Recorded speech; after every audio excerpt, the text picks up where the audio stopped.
तो चलिए सीधे मुद्दे पर आते हैं। आज की इस चर्चा में हम स्ट्रेटेजिक मैनेजमेंट के कोर ब्लूप्रिंट पर बात करेंगे। इसे एक मास्टर क्लास ब्रीफिंग समझिए, खास तौर पर उन लीडर्स के लिए जो किसी भी हाल में अपनी ऑर्गेनाइजेशन की लॉन्ग टर्म सक्सेस पक्की करना चाहते हैं। एक सीनियर एग्जीक्यूटिव एडवाइजर के नजरिए से आज हम इस ब्लूप्रिंट के हर एक पुर्जे को डिकोड करेंगे। अब एक बहुत ही बड़ा सवाल उठता है। जब मार्केट में तहलका मचता है तो कुछ कंपनीज आगे कैसे बढ़ जाती हैं जबकि बाकी बिल्कुल ढेर हो जाती हैं। ऐसा क्यों होता है? देखिए, हाई लेवल डिसीजन मेकिंग ना, ये सिर्फ एक फैंसी बज़वर्ड नहीं है। केओस के बीच सर्वाइव और थ्राइव करने का यही एक लौता रास्ता है। आज का हमारा एजेंडा बिल्कुल क्लियर है। हम इन 5 मेन एरियाज को कवर करेंगे। The strategic leadership mandate, internal culture की मास्टरी, मार्केट डायनामिक्स को नेविगेट करना, डिसीजन मेकिंग के फ्रेमवर्क्स और आखिर में सस्टेनिंग लॉन्ग टर्म सक्सेस। ये पूरा ब्लूप्रिंट लीडरशिप विजन और मार्केट एजिलिटी के ट्राइड को सिस्टमैटिकली ब्रेक डाउन करेगा। तो आगे बढ़ते हैं हमारे पहले पिलर की तरफ, द स्ट्रेटेजिक लीडरशिप मैंडेट। यहाँ पूरा फोकस इस बात पर है कि लीडर्स का सेट किया हुआ डायरेक्शन ही किसी भी ऑर्गेनाइजेशन का भविष्य तय करता है। बात आगे बढ़ाने से पहले एक सॉलिड फाउंडेशन सेट कर लेते हैं। आखिर ये हाई लेवल डिसीजन मेकिंग है क्या? बेसिकली, जब सीनियर एग्जीक्यूटिव्स बहुत ज्यादा अनसर्टेनिटी के बीच क्रूशियल, कॉम्प्लेक्स और रिस्की लॉन्ग टर्म डिसीजंस लेते हैं, वही हाई लेवल डिसीजन मेकिंग है। ये डेफिनेशन क्लियर होना इसलिए जरूरी है ताकि सभी लोग एग्जीक्यूटिव रिस्पॉन्सिबिलिटीज को बिल्कुल एक ही तरह से समझें। इस पॉइंट को थोड़ा और डीपली समझते हैं एक प्राइमरी रिसर्च के हवाले से।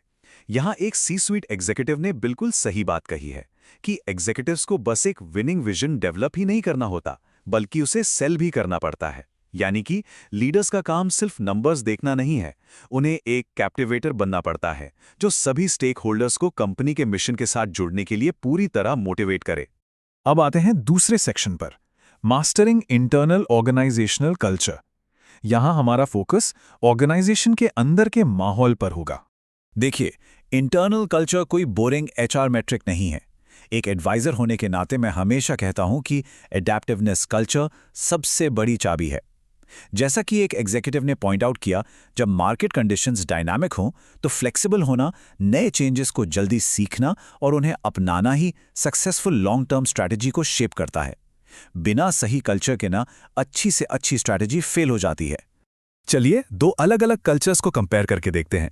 एक तरफ है फ्लेक्सिबल कल्चर, जो लीडर्स को नए आइडियाज ट्राई करने और फास्ट डिसीजंस लेने की आज़ादी देता है, और दूसरी तरफ रिजिड कल्चर, ये हर प्रोसेस को इतना स्लो कर देता है कि ग्रोथ वहीं अटक कर रह जाती है। सिंपली पुट, किसी भी सक्सेसफुल एंटरप्राइज के लिए एक फ्लेक्सिबल कल्चर का होना अब एक ऑप्शन नहीं बल्कि एक एब्सोल्यूट नेसेसिटी है। ऑलराइट, अब थोड़ा कंपनी के बाहर निकल कर देखते हैं। तीसरा सेक्शन है नेविगेटिंग एक्सटर्नल मार्केट डायनामिक्स। बाहरी दुनिया में ऐसी कई ताकतें हैं जिन पर हमारा कंट्रोल नहीं होता, पर वो हमारी स्ट्रैटेजी को सीधे हिट करती हैं, जैसे कि नई इकोनॉमिक पॉलिसीज, आर्टिफिशियल इंटेलिजेंस जैसे मैसिव टेक्नोलॉजिकल शिफ्ट्स, बदलते हुए रेगुलेशंस और कंज्यूमर बिहेवियर का अचानक से बदल जाना। इन टर्ब्यूलेंट फोर्सेस का असर इतना बड़ा होता है कि एग्जीक्यूटिव्स को कॉन्टिन्यूसली इन पर नजर रखनी ही पड़ती है, वरना कॉम्पिटिशन में पीछे छूटने में वक्त नहीं लगता।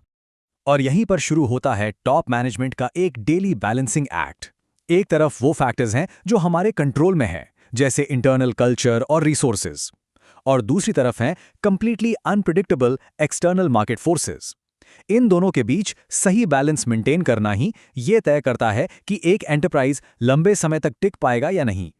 तो इन इंटरनल और एक्सटर्नल चैलेंजेस को हैंडल कैसे किया जाए, यहां एंट्री होती है हमारे चौथे सेक्शन की, फ्रेमवर्क्स फॉर एग्जीक्यूटिव डिसीजंस।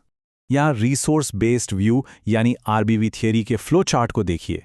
ये दिखाता है कि कैसे हमें अपने टैंजिबल और इनटैंजिबल रिसोर्सेज को एक साथ लाना होता है ताकि एक लंबे वक्त तक चलने वाला कंपेटिटिव एडवांटेज बनाया जा सके।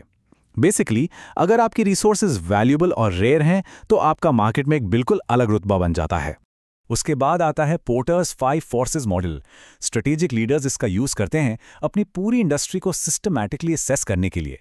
वो देखते हैं कि सप्लायर्स के पास कितनी पावर है, नए कॉम्पिटिटर्स के आने का कितना खतरा है और मार्केट में एग्जिस्टिंग प्लेयर्स के बीच कैसी टक्कर चल रही है।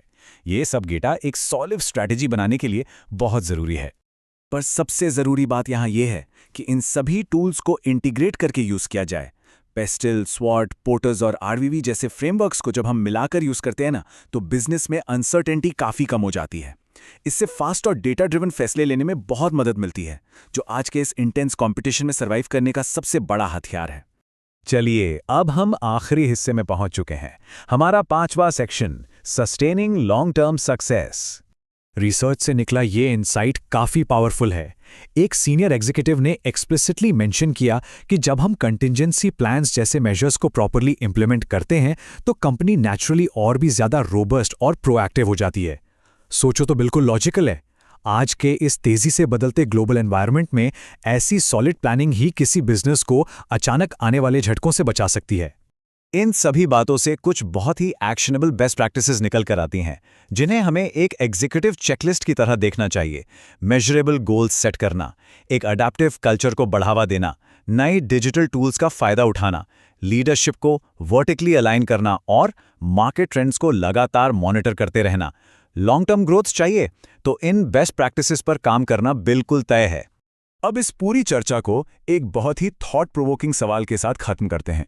जरा सोचिए, क्या किसी कंपनी की स्ट्रैटेजी सिर्फ मार्केट में होने वाले चेंजेस का एक रिएक्शन होती है, या फिर एक विजनरी ब्लूप्रिंट जो उसके फ्यूचर को शेप कर रहा है? यह सवाल हर लीडर को चैलेंज करता है कि वो अपनी ऑर्गेनाइजेशन की डिसीजन मेकिंग एजिलिटी को बहुत ही क्लोजली इवैल्यूएट करें। एक बात हमेशा याद रखिए, प्रोएक्टिव होना और एक क्लियर विजन रखना ही लंबी रेस का घोड़ा बनने की असली चाबी है।